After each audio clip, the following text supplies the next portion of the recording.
Welcome to the Talk Dirty to Me podcast, where we focus on tips and tools to help cleaning service professionals run their business more efficiently and more profitably.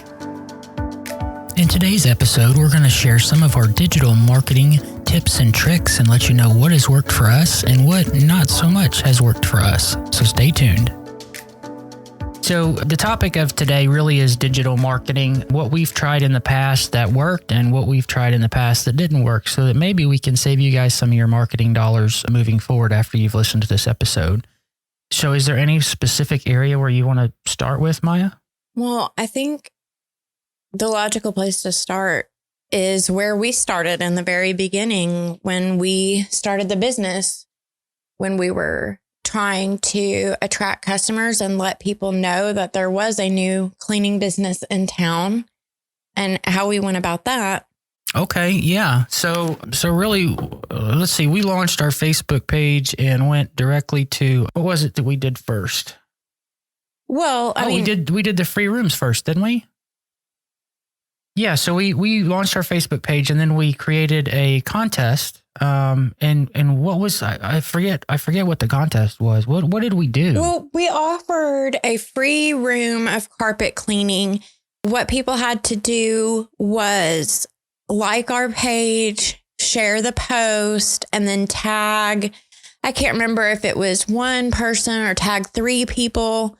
And then that, invited their friends to come and like our page and share the post and tag. And that's how we got those initial likes on our Facebook page. Right. I do remember that now. So yeah, the entire thing was based around trying to build a following on Facebook and also, just to get our name out there, which I would consider that program, the first one that we did, wildly successful because, it jumped us up from just having family and friends on there to having, a few hundred people actually on the page. So I think that we definitely built the audience.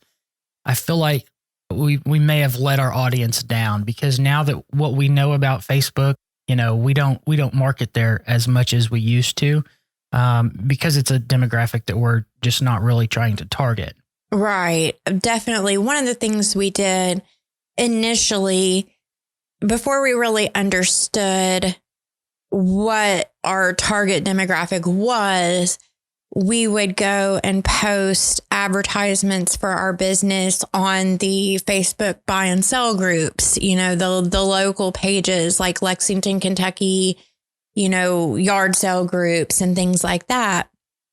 We actually got a little bit of traction with those. It was just that it was the wrong demographic. Exactly. We were attracting customers that we don't want. And I know that sounds crazy, but the reason I say that is on those types of groups, the people that are there are looking for the cheapest, the best deal. And they're not really the people that are looking for quality work and willing to pay a higher price. And I know that sounds a little judgmental, but, experience has shown that that's the case. Those are the people that are looking for, the $99 whole house special or something like that. We're not really attracting the type of customer that is going to keep our business going from those buy and sell groups. Right. Absolutely. So yeah, as far as our market goes, your mileage may vary. You may be in a different market. You may be targeting a different demographic with your company. But as far as our experience goes, you can't really sell a lot of value in those buy and sell groups. It just didn't work out for us too well, even though we were trying to inform the customers that we were, pre-vacuuming every job and edging and moving light and medium-sized furniture and this and that and all the other things. They still wanted the cheapest price at the end of the day. So your mileage may vary, try the Facebook groups. If anything, it's free. You can share to those groups for no charge. So there's no money involved with trying it. So, why not, right?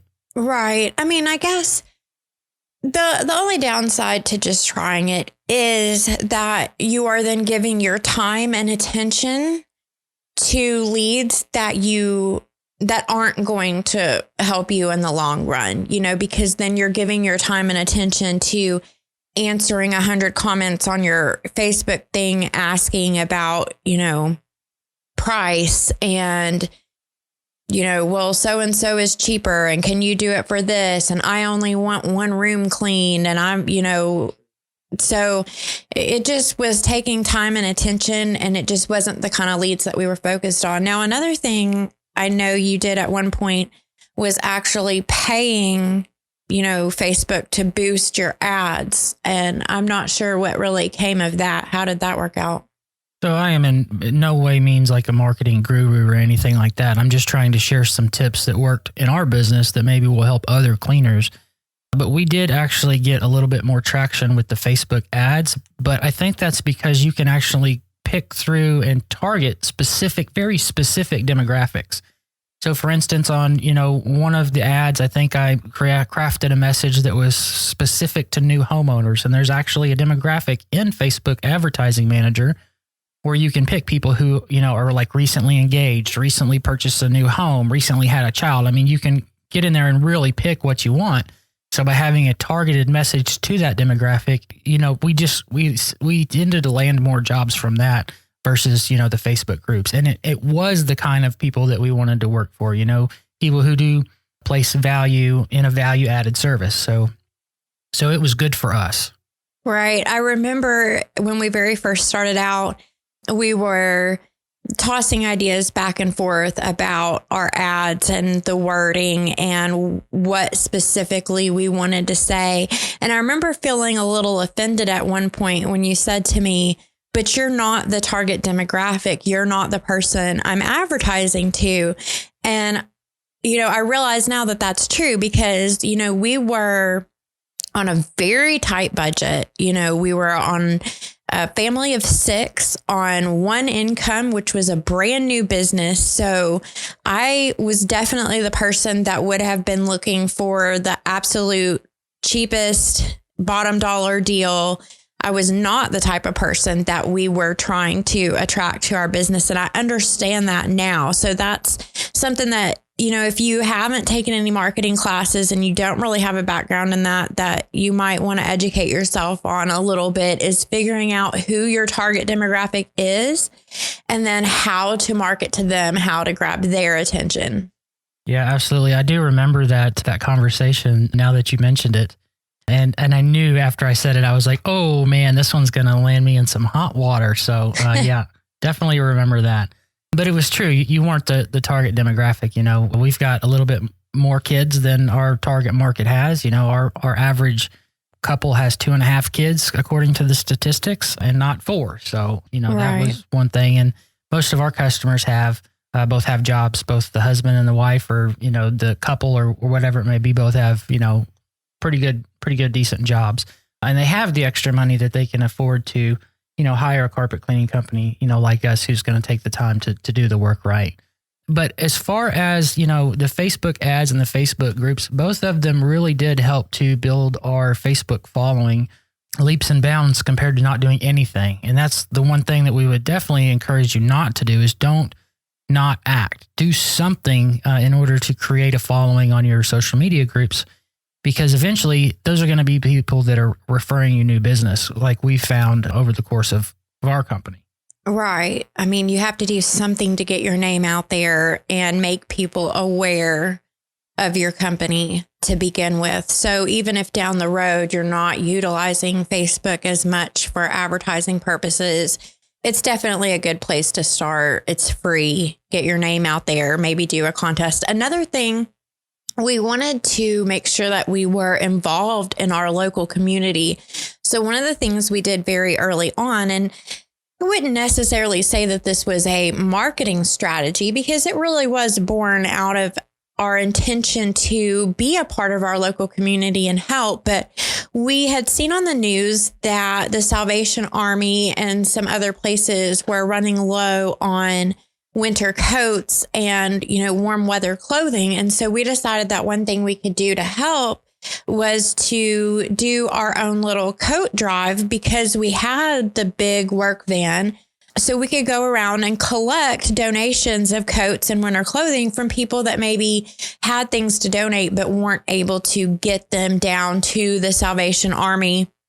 So, we advertised on our Facebook and, put the word out that if you had coats you wanted to donate, that we would come around and collect them on certain hours on these certain days. That actually did get us a lot of traction. The local news even did a story and came out and interviewed us for that. And I mean, it was a good thing. We did a good thing for the community, and we did end up collecting hundreds of coats. So we were really proud of that. And the added bonus was that also got our name out there to the local community and probably attracted some new customers.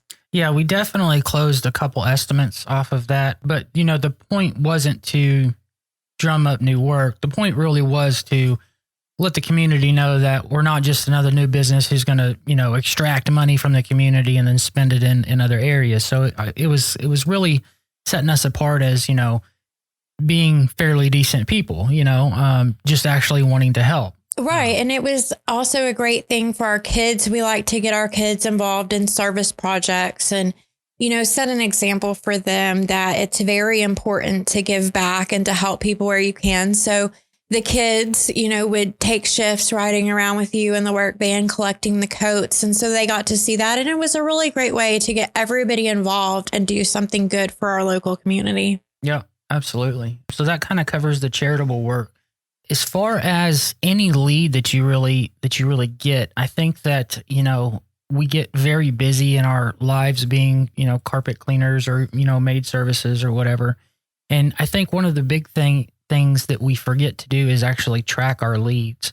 So at the end of the month, you don't know exactly what avenues brought in, the business. And I think that that's something that we forget to do. So I would just like to encourage anyone listening, make sure that, when you answer that phone call, you always ask the question, how did you hear about us?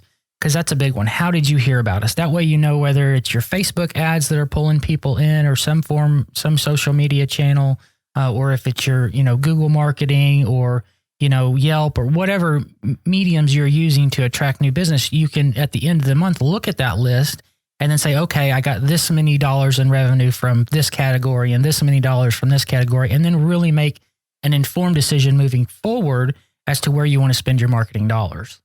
Right. What would you say our most successful marketing strategy is? Where are we getting most of our customers? To be completely honest, it's whatever category I decide to use my laser mentality focus and really work on. So the one that we've worked on the most, the one that I've spent the most attention to is our organic results with like Google, Yahoo, and Bing, followed by our Google ads. We get a fair amount of work through our Google advertising. And the thing is, it's not really as expensive as, as it may appear, at least in this demographic in our market. We don't have to spend thousands upon thousands of dollars in order to attract new business. Like we can get by with, just a few $100 really. Right. Now, for people that might be listening who are just starting out and don't know what you're talking about at all, can you give a little introductory? What do you mean? What is it that you're doing on Google to get these results? Yeah, so really Google, when I say Google SEO and Yahoo and Bing SEO, that's a search engine optimization. And if you've got a web designer, then your web designers should be responsible for this part of your business. I mean, there's companies that are focused on just doing SEO work for small and medium-sized businesses. But to be quite honest, that can be an expensive service, hiring out someone to do SEO work. But basically what you're doing is you're including very specific like tags in your HTML or your web page's code.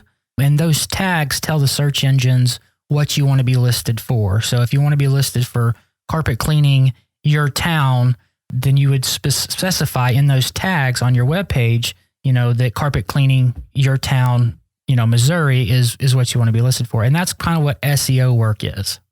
Gotcha. As far as the advertisements, Google Ads is what they've just rebranded to. They used to be AdWords.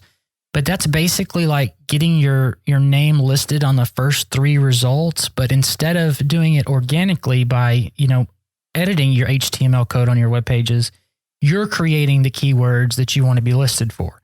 But you're having to pay for that service. So each time someone clicks on that link, it could cost you 50 cents. It could cost you $15. It just depends on what your market is and how competitive that keyword is. Right. Now, what are some other areas of digital marketing that people are talking about right now, and what is your experience with it? For example, Home Advisor. Yeah, so I just seen on a couple of forums that Home Advisor is actually currently having a class action lawsuit against them for sending contractors fake leads, which, you know, we used Home Advisor when we were very first starting out as a way to get people to our website. And in the few months that we used them, I can say that I could honestly say that I feel like they were sending us bogus leads, because no matter how fast I would try and contact that person back, whether it be, you know, by telephone or by email or by, you know, whatever it is they set their communication preferences to, I would get absolutely no response. And I just found that really strange that they just submitted this information and I'm literally right on top of it, but I can't get a hold of them. You know what I mean? Right. That doesn't make any sense. Right. So as far as our experience with, you know, companies like Home Advisor, I would steer you to just stay away. We kind of used it as an advantage starting out because our website wasn't ranked at the time. So they were ranking for certain keywords in our target market. So we did, you know, sign up with them for a little while, A, to try out the service, and B, because they were actually drawing some web traffic at the time. But when I look on our local SEO results, as far as the keywords that we want to target, I don't see their pages up there at all. So, I mean, I wouldn't even suggest that to a new business to try a lead generation service like Home Advisor. Right. A couple of the other things that we tried, Craigslist was one. We did try Craigslist for a brief amount of time. I really feel like that is kind of on the same vein as advertising in your Facebook groups. You know, people that are looking on Craigslist or yard sale sites on Facebook for businesses are looking for the bottom dollar, biggest deal that they can find. Those are not the people that are going into Google and typing in carpet cleaning and looking for what the top suggestions in their area are. These are people that are looking for the lowest price that they can find. I don't really feel like Craigslist. I mean, again, it's free. So if you're a business just starting out and you need to get your name out there, I guess, you know, that's a route you can take. But in the long run, I wouldn't say that would be a big boost to your marketing. Yeah, no, we did Craigslist advertising for just a few months, really. And, you know, I mean, I hate to say it, but it was really just to build what's known as backlinks. And that's just another SEO term or another, you know, geeky term where one website sends your website traffic. So Google calls that a backlink or Yahoo calls it a backlink. And it's like someone saying, or someone voting for your website saying, hey, I agree with these people, you know what I'm saying? Right. So at the time, Craigslist was allowing links to be put in the post, but now they don't. Now you can't actually link to a website anymore and earn backlink traffic like that. So they've completely changed that around. So unless I was going for, you know, the more conservative market, you know, the people who are really wanting to find, in all honesty, the lowest price cleaner, I think that Craigslist is something that I would just stay away from. Right. Now, we've done a lot of talking about digital marketing, but what about our old school, you know, actual physical marketing, things like sending out flyers or postcards and stuff like that? Do you remember our pizza box coupons? Oh God, that was horrible. That was such a failed attempt at trying to market.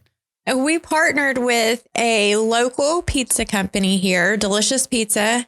Really enjoyed them and had some ads and coupons printed up to go out on the tops of every pizza box that they delivered.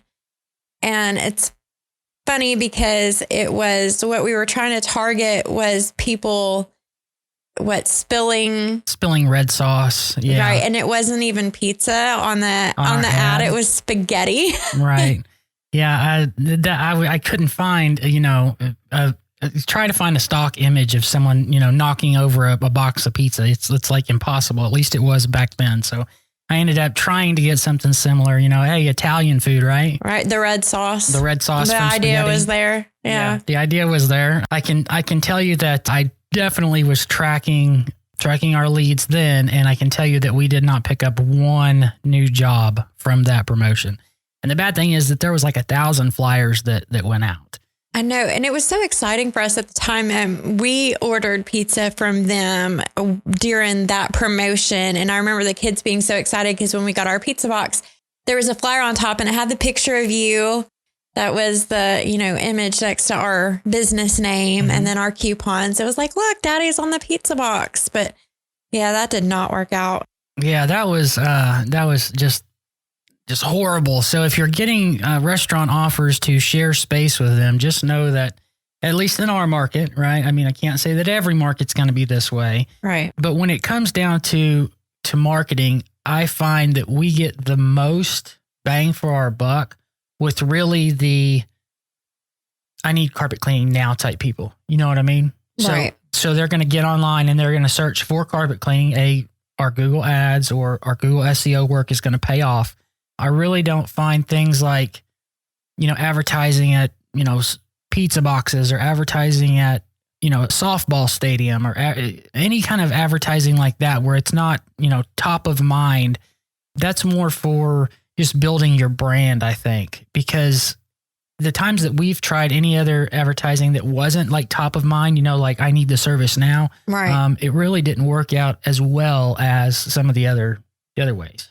Right. I mean, I feel like carpet cleaning is the type of thing where, you're not seeing somebody's name on a flyer at a baseball game once and then a month later when your water heater breaks and dumps water all over your floor, you're remembering, that's right. Where you get on Google in a frantic hurry and you're typing in, carpet cleaning or water extraction and, you're going to call the first couple of people that pop up. I mean, that's really the way our business works. Right. Yeah, absolutely. Like there is a group of veterans here in town that they get me every time, but you can advertise in the veterans paper and it doesn't cost much. It's like $35 or something. They give you a business card size ad and they're like, oh yeah, we can, guarantee that you're going to get that money back. That's right. Basically what they're trying to tell you. But we don't ever pick up new clients from that. I mean, we always are very, very purposefully asking, how did you hear about us so that we can track what methods are working. And I can tell you safely that, the veteran flyers or, the high school's, musical production that the company that they want you to advertise in, it's not really going to bring in business instantly, Right. So really that's kind of about it for the podcast. I think we're at 23 minutes here. Let's see here. Is there anything else that you want to say? I mean, I guess we would be remiss if we didn't also bring up the fact that one of our biggest marketing successes, I guess, is word of mouth. Our customers referring other people. That's a big one. And repeat business from our customers. So we have made a point for years of absolutely going above and beyond when we are working for a customer to ensure that they're happy, that we go back out if they notice any problems, that, we're not leaving anyone unsatisfied. We have our guarantee. And, sometimes it might seem like we go a little too far in trying to make sure that our customers are happy and, going back out and addressing any issues they might have. But that has definitely been one of the biggest boosts for our business because we have hundreds of 5-star reviews. We do everything in our power to make sure that our clients are happy with our service and absolutely willing to recommend us to anyone in their life. Yeah, you bring up the reviews. Actually, last week I shared our online reputation management system with the listeners of the podcast, showing them how we collect our reviews and how we try and step in front of the negative ones and, act on that. And we went over some customer service skills and some stuff like that. But hopefully they found some real value in that. We actually included a link where they can download our software and put it on their own website so that they could use it. So I don't know if you've seen that episode yet, but that is something that we covered last week. So if you're really interested in, hacking your way to 5-star reviews, which is what it's titled, then check out last week's episode because, there is a statistic, and it's basically, you know, a customer has a bad experience, they're going to tell 9 of their friends. Right. A customer that has a good experience might tell 3.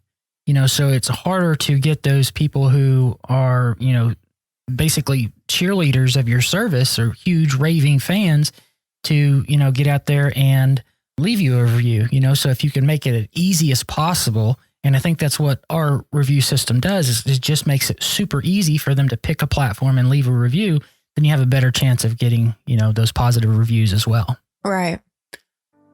So that's it for the Talk Dirty to Me podcast. I hope you guys enjoyed this episode. As always, remember to like and subscribe on whatever platform it is that you're using. We appreciate that, and it lets us know that we should continue making these. So until next time, adios.